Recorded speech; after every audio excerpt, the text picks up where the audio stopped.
Hello, this is the Maya Artifact episode number 484. आजची तारीख आहे 28 जून 2016. आता वाजले करीब रात्रीचे 11:15. आय एम सो लकी, कारण 6 वर्षानंतर मी बाहेर निघालो घराच्या बाहेर आणि आता मी पैसे कमवून राहिलो. मी आईवडिलावर डिपेंडंट नाही, तर एक प्रकारे चांगलं वाटत आहे. पण घराच्या दूर जाऊन मी माझे खूप सारे ॲम्बिशन्स आणि खूप साऱ्या डेस्टिनीला क्रॅकआउट करण्यासाठी, माझी खूप मोठी डेस्टिनी आणि त्याला क्रॅकआउट करण्यासाठी खूप मोठा कॉन्फिडन्स बिल्डअप करून राहिलो आहे. बट कधी कधी नाही का, आपलेच लोक आपला कॉन्फिडन्स कमी करून टाकतात. माझे वडील, त्यांची आता आष्टीला ट्रान्सफर झाली आहे. बहुत दूर आहे, काहीतरी 100-200 किलोमीटर दूर आहे. तो वडील जाण्यास नकार करून राहिले आहे आणि कम्प्लिटली त्यांचा ब्रेन वॉश झालेला आहे. कम्प्लिटली म्हणजे त्यांना कळून नाही राहिलं आहे का डिसिजन कसे घ्यावं, का घ्यावं. आणि जे एक प्रकारे माणूस पण राहते ना, म्हणजे मला आता कळलं आहे. आता मी कसं प्रोफेशनल लाईफमध्ये आहे, तर मला हळू कळत आहे का कधी कसं प्रकारे काम होते, प्रोफेशनल लाईफ कशी असते, प्रायव्हेट लाईफ कशी असते. एक माणूस जो जॉबवर जातो, कितीही मोठा जॉब असतो ना, एक माणसाचा जॉब म्हणलं ना, तर ते नेहमी हलकटपणाच असतो तिथे. मी तिथे जातो, माझ्यापेक्षा एजड नियर अबाउट 50-60-40-50 वर्षाचे लोक तिथे नुसते हेपण्याच्या आणि सेक्सच्या गोष्टी करतात. मी कधी विश्वास पण नाही केला, म्हणजे मला असं वाटत तर होतं, कारण त्यांना पण कळते राव. बट मी कधी असा विश्वास नाही केला की ते लोक सुद्धा अशा प्रकारचं बोलतात. तर आय थॉट, मला वाटते का तशा प्रकारचं एन्व्हायरमेंट क्रिएट झालं, त्यामुळे ते लोक तशा प्रकारचे बोलतात. बट ॲक्च्युली हे एन्व्हायरमेंटमध्ये प्रॉब्लेम काय, माणसाचीच हे आहे. म्हणजे प्रत्येक माणूस का लायकीचा असतो, आणि कितीही मोठं डेस्टिनी असो, कितीही मोठं टार्गेट असो, किंवा कितीही मोठी पोझिशन असो, तिथे नाही का अशा प्रकारचे बोलणं चालणं राहतेच.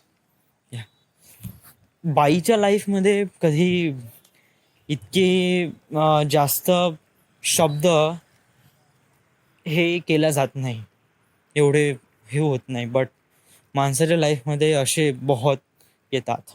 म्हणजे आणि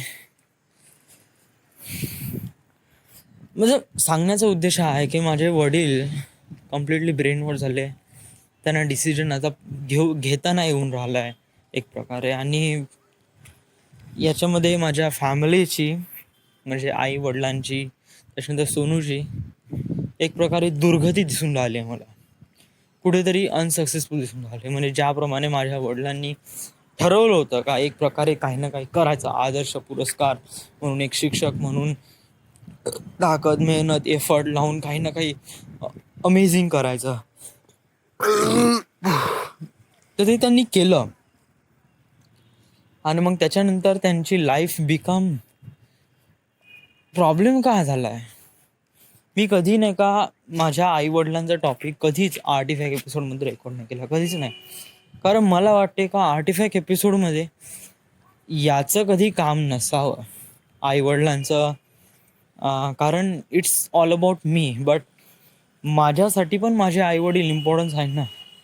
आणि आता माझ्या आईवडिलांची दुर्गती होऊन राहिली आणि मी आता रेकॉर्ड का नाही करू. मी नाही करणार, नाही करणार. ज्या गोष्टी माझा कॉन्फिडन्स कमी करत आहे ते गोष्टी मी बिलकुल नाही करणार. Of course not, never. मी आता वडिलांच्या ह्याच्यातून दूर झालो आहे. मी काय वडिलावर डिपेंडंट नाही आहे का त्यांना कुठे पैसे वगैरे मागून न राहिलो आहे. तर एक प्रकारे मला वाटते का वडिलांची काळजी करणं सोडून द्यावं. येस, म्हणजे आता तू पैसे कमवून राहिला हळूहळू, नाही का? तू आता म्हणजे काय कर, तुला तुझं डेस्टिनी क्रॅकआउट तर करायचं ऑफकोर्स. आणि मला ज्याप्रमाणे माझी डेस्टिनी क्रॅकआउट करायची आहे त्याच्यामध्ये, नाही का, मी माझ्या नंतर फॅमिलीचा सपोर्ट करीनच. बट आता माझ्या आईवडिलांची बहुत दयनीय व्यवस्था आहे. रोज झगडे भांडण, झगडा भांडण, झगडे भांडण नेहमी होत असते, एव्हरी डे. आणि आणि हे झगडा भांडण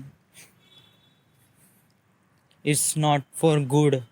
मी आतापर्यंत मामाजीच्या घरी राहत आहे, नियर अबाउट 1-1.5 महिना झाला आहे. आत्यानी किंवा मामाजींनी एकमेकांवर असा कोणताच शब्द उंच आवाजात किंवा कोणा एकमेकावर असा बोलले नाही. म्हणजे पहा ना, बाकीच्यांच्या घरी ते कसे मिळून मिसळून सगळेजण राहतात, बट माझ्याच घरी काहून असा, जेव्हापासून हार्डली 1-2 वर्षापासून.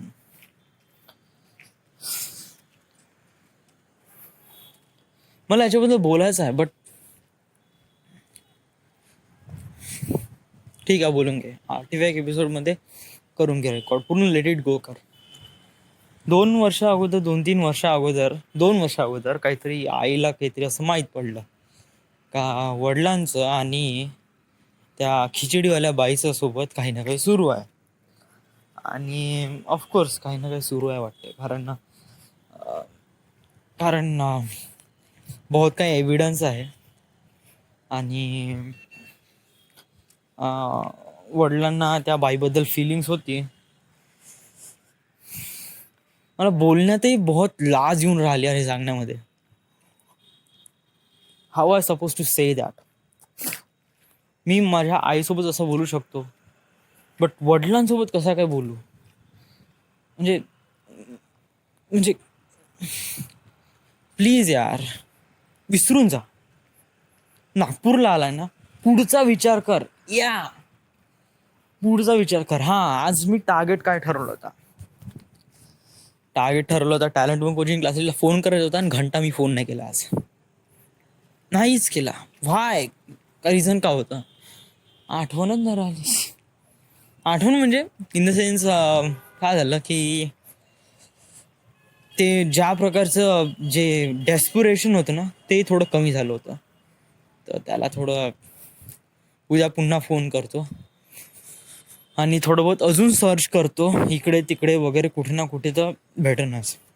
आजची तारीख 28 आहे, तर 1 तारखेला माझा पेमेंट वगैरे, 1 तारखेला नाही, बहुतेक 6 तारखेला माझा पेमेंट वगैरे होत जाईल. 7 तारखेला, कारण मी 7 तारखेपासून जॉईनिंग केलं होतं. तर पेमेंट वगैरे भेटेल, देन खापरखेड्याला राहतो आणि याच्याबद्दल विचार करतो यार, फिल्म करिअरबद्दल. मी या फिल्म करिअरमध्ये उतरू कसा हे नाही करून राहिला यार. म्हणजे फिल्म स्कूल नागपूरमध्ये आहेच नाही असं कसा म्हणून राहिला राव? ढूंढने से तो भगवान भी मिल जाते हैं. नागपुर में फिल्म स्कूल तो बस एक चीज है. नंबर घुमव, त्यांच्याशी बोल, नेहमी पॉझिटिव्ह ॲटिट्यूड ठेव आणि भेटतेस. ऑफकोर्स भेटते, बस थोडा बहुत विश्वास ठेवावा लागते. आज मी स्टडी केली याच्याबद्दल, अवतार द लास्ट एअरबेंडर. लेवल 4ची स्टोरी आहे द लास्ट एअरबेंडर. तर मी विचार केला होता की 10 एपिसोडला कॉम्प्रेस करून एक मूवी बनवायचा.